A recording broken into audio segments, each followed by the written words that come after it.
students, welcome to Statisticspedia. Now today's topic is based on moments in statistics. Now the concept हम आज पढ़ने जा रहे हैं moments. आज हम इसका डिटेल स्टडी करेंगे और समझेंगे कि मोमेंट्स होते क्या हैं, कैसे कैलकुलेट होते हैं और what is a need for studying moments. हम लोग मोमेंट्स पढ़ क्यों रहे हैं स्टैटिस्टिक्स के अंदर. So let's begin with it.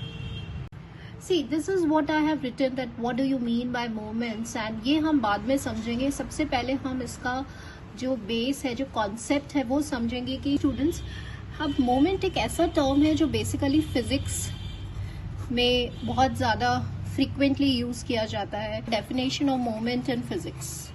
ठीक है, अब इसी कॉन्सेप्ट को हमें समझना है स्टैटिस्टिक्स में. देखिए, स्टैटिस्टिक्स में और मैथ्स में मोमेंट एक बहुत क्रूशियल रोल प्ले करता है, एक इम्पॉर्टेंट रोल प्ले करता है. Statistics we are basically interested in distances. ठीक है, जैसे ऑब्जर्वेशन का डिफरेंस किसी पॉइंट से, लेट्स से मीन से, तो हमारा जो मेन इंटरेस्ट होता है स्टैटिस्टिक्स में वो डिस्टेंसेस होता है, इवन फॉर मैथमेटिक्स ऑल्सो. तो अब क्या करना है, बेसिकली क्या होता है कि वहाँ पे जो मोमेंट्स हैं, अब जैसे मैं आपको एक बात बताती हूँ, जैसे तराजू है. ठीक है, तराजू, दिस इज जहाँ पे आप, यहाँ पे अभी ये तराजू जो है, यहाँ पे आपने दो जगह मास रखे, कोई वेट रखे, दोनों का वेट अगर इक्वल है तो ये बैलेंस्ड पोजीशन में रहेगा. अब अगर इसका वेट ज्यादा है तो ये झुक जाएगा. ठीक है, ये बेंड हो जाएगा. क्यों? क्योंकि इधर इसका मास ज्यादा है, फोर्स ज्यादा है, वेट ज्यादा है, कुछ भी कह लो. तो यहाँ पे हम क्यों झुक जाएगा? क्योंकि ये जो वेट है ये आपने मेजर किया है किसी पॉइंट के रेस्पेक्ट में, है ना. आपने एक रेफरेंस लिया है. ठीक है, इसको समझिएगा.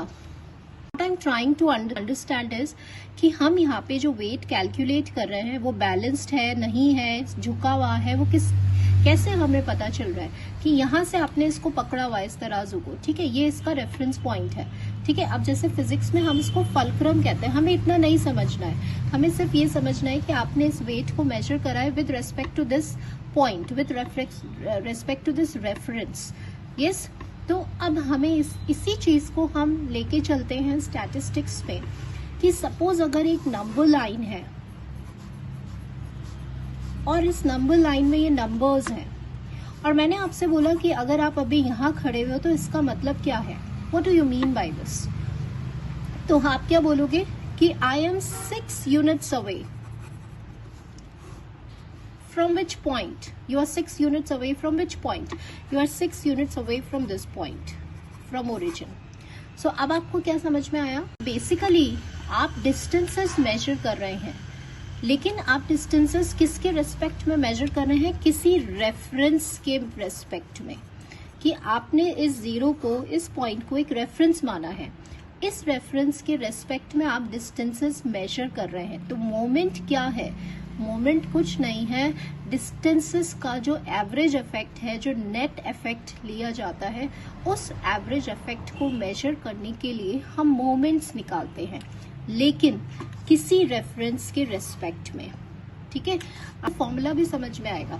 तो यहाँ मैं आपको इस एग्जांपल से सिर्फ और सिर्फ ये समझाना चाहती हूँ कि जब भी आप मोमेंट्स कैलकुलेट करते हैं, आप बेसिकली डिस्टेंसेस मेजर कर रहे हैं, लेकिन वो डिस्टेंसेस मेजर किए जाते हैं किसी एक पॉइंट के रेफरेंस में. जैसे यहाँ मैंने रेफरेंस लिया है ओरिजिन 0. अगर आपसे बोला जाए कि आप 4 यहाँ पे, इसका मतलब क्या समझ रहे हो? अगर मैंने इसको मार्क किया तो आप क्या बोलेंगे कि आप 4 यूनिट्स अवे हैं इस रेफरेंस पॉइंट से. ठीक है, तो that is the meaning of moments. So moving on to the answer. Suppose अगर मेरा क्वेश्चन है कि व्हाट आर मोमेंट्स, तो मोमेंट्स क्या है? Moments are the average of the deviation of the observation from the origin. So right now I told you कि moments average effect है, mean effect है, नेट इफेक्ट है. किसका इफेक्ट है? किसका एवरेज इफेक्ट है? डिस्टेंसेस का. जैसे ये ऑब्जर्वेशंस हैं, इन ऑब्जर्वेशंस का, आप सारी ऑब्जर्वेशंस का डिफरेंस ले रहे हैं किससे? इस रेफरेंस पॉइंट से. और डिफरेंस लेने के बाद जब आप मीन निकाल लेते हो, क्योंकि आपको ऑन एन एवरेज इफेक्ट निकालना है, तो वो फॉर्मूला बन जाता है मोमेंट्स का. So moments are the average of the deviation. Deviation मतलब जो डिस्टेंसेस हैं of the observation from origin. अब ये कुछ भी हो सकता है, it could be anything. Observation का डिफरेंस आप कोई पॉइंट से भी ले सकते हैं, किसी ओरिजिन 0 से भी ले सकते हैं, या मीन से भी ले सकते हैं, क्योंकि ये आपके रेफरेंस पॉइंट है जिससे आप डिस्टेंसेस को मेजर करना चाहते हैं। तो मोमेंट्स के लिए हमें रेफरेंस पॉइंट लेना पड़ता है ताकि हम उसका एवरेज और नेट इफेक्ट स्टडी कर सके उस रेफरेंस पॉइंट के रेस्पेक्ट में। Need for studying moments. तो मोमेंट्स एक टूल है, एक मेजर है which is used to describe the characteristics of the distribution. Now what do you mean by characteristics? जो वेरिएबिलिटी है, सिमेट्री है और पीक्डनेस है। तो बेसिकली आप सीरीज जो बनती है, जो फॉर्मेशन है, उसको जानने के लिए हम मोमेंट्स को कैलकुलेट करते हैं। टाइप के मोमेंट्स होते हैं, ये हमें पता होना चाहिए। 2 मोमेंट्स होते हैं, एक रॉ मोमेंट होता है और एक सेंट्रल मोमेंट होता है। रॉ मोमेंट हमेशा म्यू आर प्राइम, हम ऐसे बोलते हैं, यहाँ पे डैश लगा होता है। सेंट्रल मोमेंट में कोई प्राइम नहीं होता, इसे बोलते हैं म्यू आर। अब आते हैं इसका मेन पार्ट पे, फॉर्मूला पार्ट पे। यहाँ से आपके ऑब्जेक्टिव क्वेश्चंस फ्रेम होते हैं, देखेंगे हम कि ये फॉर्मूलाज कैसे आए। उसके बाद आई विल टेल यू कि व्हाट इज ऑल दिस। एक नंबर लाइन कंसिडर किया है और मैंने एक डेटा सेट लिया है, टेकन दिस डेटा सेट।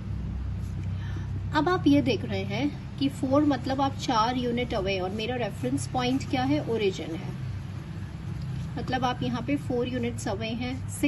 5 मतलब 5 यूनिट्स अवे। और ये अभी हमने बोला हमें मोमेंट निकालना है। हमें क्या निकालना है कि ये जो 4 ऑब्जर्वेशन है इनका एवरेज इफेक्ट निकालना है, एवरेज डिफरेंस निकालना है। किससे डिफरेंस निकालना है, इस रेफरेंस पॉइंट के रेस्पेक्ट में नेट इफेक्ट निकालना है। तो हम क्या करेंगे, जैसे 4 माइनस 0, फिर 5 माइनस 0, 6 माइनस 0 एंड 7 लिया है हमने, 7 और 8 माइनस 0।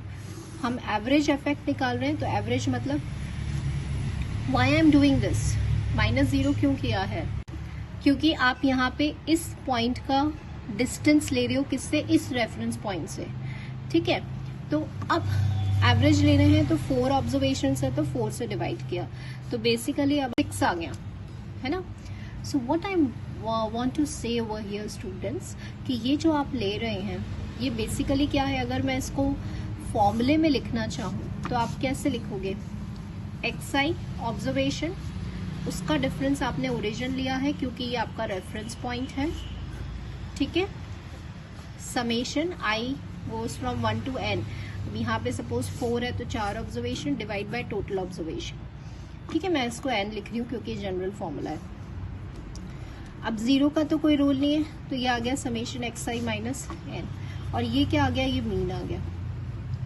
ठीक है, तो यहाँ पे ये फॉर्मूला क्या हो गया, ये हो गया μ1 प्राइम। μ1 प्राइम का फॉर्मूला क्या आया, समेशन xi माइनस 0 की पावर 1 बाय n। ये पहला आ गया। तो μ1 प्राइम किसके इक्वल होता है, मीन के इक्वल होता है। इसे कहते हैं रॉ मोमेंट। रॉ क्यों बोल रहे हैं, कि जब भी आपका रेफरेंस पॉइंट ओरिजिन होता है, 0 होता है, तो उस मोमेंट को रॉ मोमेंट कहते हैं। तो यहाँ क्वेश्चन आ सकता है आपके दिमाग में, ये भी तो क्वेश्चन आ सकता है कि जरूरी थोड़े ना है हम यही डेटा सेट लें, हम कुछ और भी ले सकते हैं। नंबर लाइन में इतने नंबर्स हैं, मैंने एक और डेटा सेट लिया। क्या लिया, ये ले लिया मैंने। अब इस डेटा सेट का मुझे निकालना है μ1 प्राइम। तो जब आप μ1 प्राइम निकालेंगे तो μ1 प्राइम क्या है, मीन है। मीन मतलब क्या होता है, इन सबको ऐड करिए और डिवाइड करिए। तो यहाँ पे जब ऐड और डिवाइड करोगे तो ये 6 आ रहा है।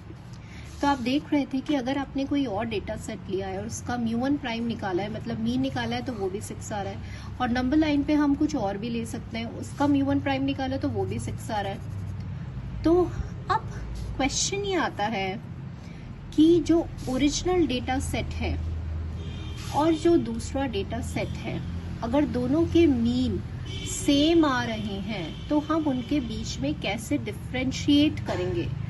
हमें जानना है कि किसके बीच में वेरिएशन ज्यादा है, किसके बीच में स्प्रेड ज्यादा है। क्योंकि 2 डेटा सेट ऐसा मिल गए जिनके फर्स्ट मोमेंट, रॉ मोमेंट अगर सेम आ रहा है, तो हम उनके बीच में कैसे जो वेरिएशन है वो फाइंड आउट कर पाएंगे, उनके बीच में कैसे डिफरेंशिएट कर पाएंगे। तो उसका आंसर क्या है कि अब आप जितने भी डिस्टेंसेस हैं आपके ओरिजिन से, उनको आप स्क्वायर कर दीजिए और डिवाइड बाय n कर दीजिए। तो बेसिकली जब आप स्क्वायर कर रहे हैं तो आप क्या निकाल रहे हैं, μ2 प्राइम निकाल रहे हैं। तो इसको क्या बोलते हैं, सेकेंड रॉ मोमेंट। यहाँ हम ये वाली वैल्यू इसके लिए भी फाइंड करेंगे और ये वाली वैल्यू इसके लिए भी फाइंड करेंगे और देखेंगे कि किस में ज़्यादा डिफरेंस है।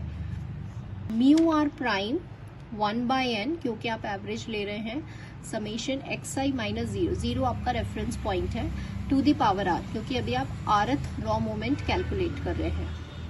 अब इस r की प्लेस पे अगर मैं 1 रख देते हैं तो ये आपका फॉर्मूला बन जाएगा मीन का। तो mean is equal to μ1 prime. Similarly अगर आप इस r की प्लेस पे 2 रख देते हैं तो ये स्क्वायर्ड डिफरेंसेस हो जाते हैं। बिल्कुल ऐसे ही आप μ3 प्राइम भी निकाल सकते हैं और उसका फॉर्मूला हो जाएगा ऐसा, और ऐसे ही आप μ4 प्राइम भी निकाल सकते हैं। कि क्या ये जो आप रेफरेंस पॉइंट ले रहे हैं क्या ये हमेशा ओरिजिन ही होता है? तो आंसर इज नो। आप कोई भी अपनी मर्जी से आर्बिट्ररी पॉइंट चूज कर सकते हैं as a reference point. For example suppose यहाँ पे मैंने इस 2 को रेफरेंस पॉइंट माना है, ठीक है, तो आपके रॉ मोमेंट की डेफिनेशन क्या हो जाएगी, 1/n summation xi minus a to the power r, a कोई भी आर्बिट्ररी पॉइंट। तो अब आपका ये रेफरेंस पॉइंट है और इसके रेस्पेक्ट में आप डिस्टेंसेस का नेट इफेक्ट या एवरेज इफेक्ट निकालना चाहते हैं और ये आपको रॉ मोमेंट दे रहा है। तो ये इसका दूसरा फॉर्मूला है, ठीक है। इसे क्या किया, हमने ओरिजिन से शिफ्ट किया किसी और पॉइंट पे और इसको हमने बोल दिया शिफ्टिंग द ओरिजिन। हम जिसे कहते हैं, अगर आपने सुना है शिफ्टिंग द ओरिजिन, मतलब ओरिजिन से आप कोई और पॉइंट ले रहे हैं, तो वो भी क्या हो गया, रॉ मोमेंट हो गया।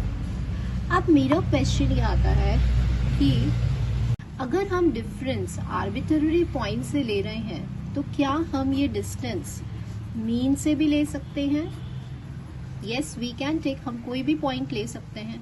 तो हम इस ऑब्जर्वेशन का डिस्टेंस जानना चाहते हैं और उसके एवरेज इफेक्ट को हम स्टडी करना चाहते हैं when they are taken from their mean. तो इसको हम बोलते हैं सेंट्रल मूवमेंट। तो सेंट्रल मतलब दिस इज योर सेंट्रल, कि आप मीन से डिफरेंस ले रहे हैं और इसका नोटेशन क्या होता है, μr होता है। सो देखिए सेंट्रल मूवमेंट। अब आपने जो रेफरेंस पॉइंट चूज किया है वो रेफरेंस पॉइंट क्या है, आपका मीन है, और जैसे ये मीन हुआ तो इसका नाम हो गया सेंट्रल मूवमेंट। ध्यान रखिएगा यहाँ पे प्राइम नहीं आता है। अब आप यहाँ पे r की वैल्यूज पुट करना शुरू करेंगे। तो यहाँ पे मैंने r की वैल्यू 2 से शुरू किया है। Now this is a most important point कि हम 0 और 1 क्यों नहीं रख सकते। तो I will tell you this. r को 0 पुट करते हैं तो आपका ये एक्सप्रेशन आता है, एनीथिंग टू दी पावर 0 1 होता है। अब इस 1 को कितनी बार ऐड करना है, n टाइम्स ऐड करना है। तो ये क्या हो जाएगा 1/n into n, and which is equal to 1। तो ध्यान रखना μ0 हमेशा 1 होता है। सेंट्रल मोमेंट की बात कर रहे हैं।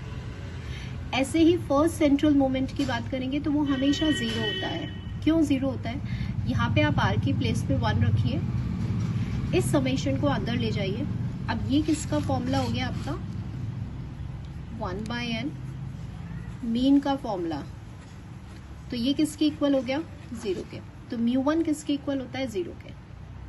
तो μ0 हमेशा 1 के इक्वल होता है, μ1 हमेशा 0 के इक्वल होता है। अब आप r की प्लेस पे 2 पुट करिए तो ये आपका फॉर्मूला आ गया। तो ये क्या देता है, हमें वेरिएंस देता है। तो μ2 इज इक्वल टू वेरिएंस, मतलब सेकंड सेंट्रल मूवमेंट किसके इक्वल होता है, वेरिएंस के इक्वल होता है। और ऐसे आप μ4 कैलकुलेट कर सकते हैं। सो नाउ स्टूडेंट्स, ये शॉर्ट पॉइंट्स हैं।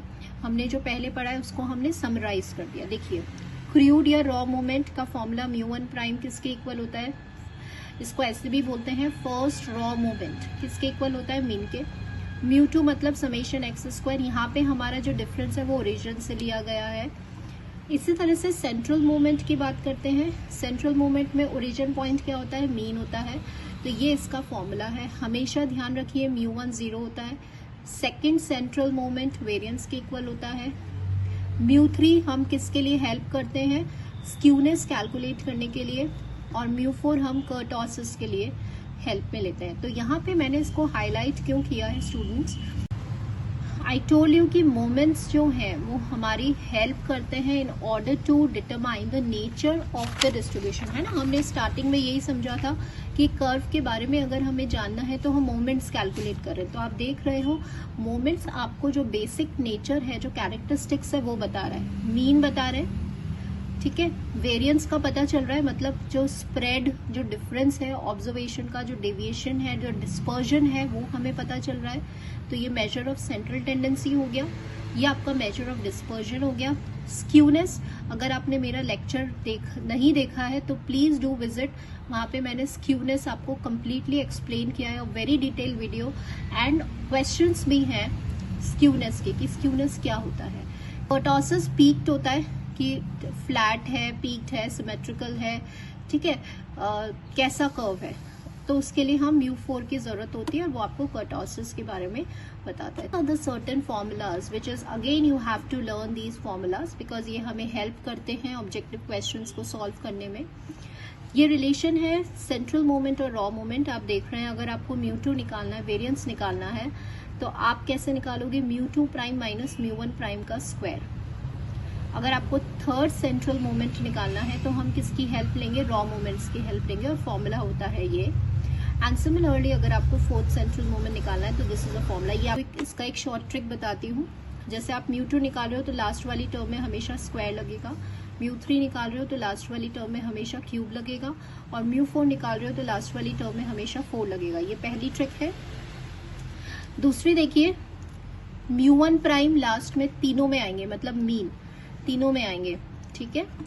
अगर आप μ2 निकाल रहे हो तो यहाँ पे 2 माइनस 1 करिए तो 1 आ गया, कोएफिशिएंट, इसकी कोएफिशिएंट की बात कर रहे हैं। μ3 निकाल रहे हो तो लास्ट वाला आप क्यूब करोगे तो इससे 1 माइनस करिए तो इसका कोएफिशिएंट 2 है, 4 में से 1 माइनस करेंगे तो इसका कोएफिशिएंट 3 है। स्टूडेंट्स की आज का वीडियो आपके लिए हेल्पफुल रहा होगा and you got all the answers of what are moments, why we are studying moments, how to calculate moments and what are the type for moments. So thank you students for watching the video.